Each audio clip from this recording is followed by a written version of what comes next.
Take a moment to look at your boss. Chances are you see someone who is perpetually overwhelmed, prone to baffling decisions, and seemingly ill-suited for the power they hold. Corporate culture relies on the foundational myth that the men at the top ascended a pure meritocracy. We are told they reached those heights because they possessed a unique, innate talent for leadership. In 1969, Dr. Laurence J. challenged this belief.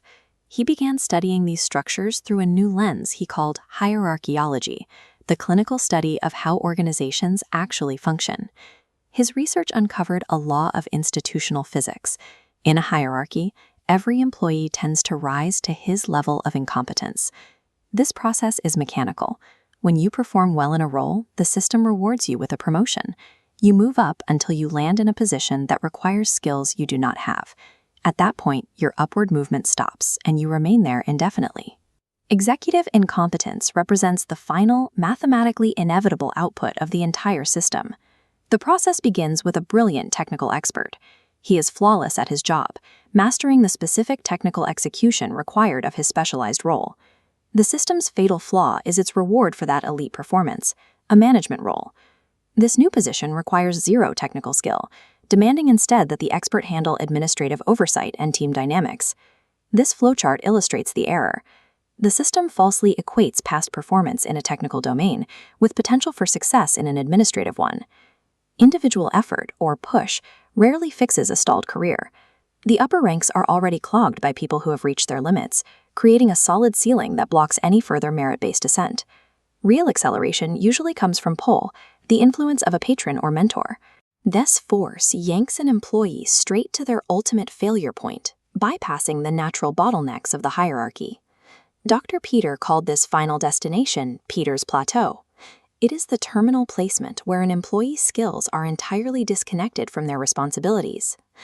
A promotion marks the specific moment a corporate asset is neutralized and isolated from the actual work. Once an employee reaches that plateau of incompetence, the hierarchy almost never demotes them. Doing so would disrupt the social order and force the organization to admit its own error. This creates the Dilbert principle. Organizations use middle management as a quarantine zone, intentionally placing incompetent individuals where they can do the least amount of damage to productive workflows. On the plateau, the manager experiences Peter's inversion.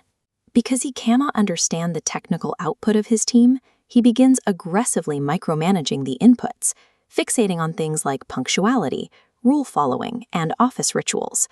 This behavior triggers Parkinson's law.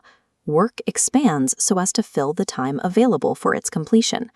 The manager turns trivial tasks into a full-time schedule. To justify his existence, the manager swells the bureaucracy by hiring subordinates.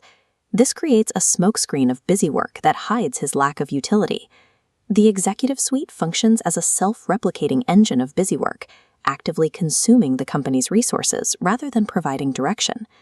How does the system's immune response handle extreme outliers, the hopelessly incompetent and the dangerously supercompetent? The hopelessly incompetent are often moved via percussive sublimation. They are kicked upstairs into a powerless vice president title, effectively clearing them out of the productive pipeline. The supercompetent face a more ruthless process, hierarchical exfoliation. They are terminated. A person who is too competent threatens the hierarchy's stability. By doing their job too well, they disrupt the established status quo, requiring immediate removal. Then there is the competence trap. This applies to the capable workers who are simply too valuable to promote. The organization decides they are more useful remaining exactly where they are. These trapped workers carry the entire operational weight of the organization. They are the engine of the company, watching as their less capable colleagues ascend into the executive suite. This reveals the final state of the hierarchy as a machine that has successfully stripped away every myth of inspirational leadership. Actual work is only ever accomplished by the people who have not yet reached their level of incompetence. The executive suite is merely a gilded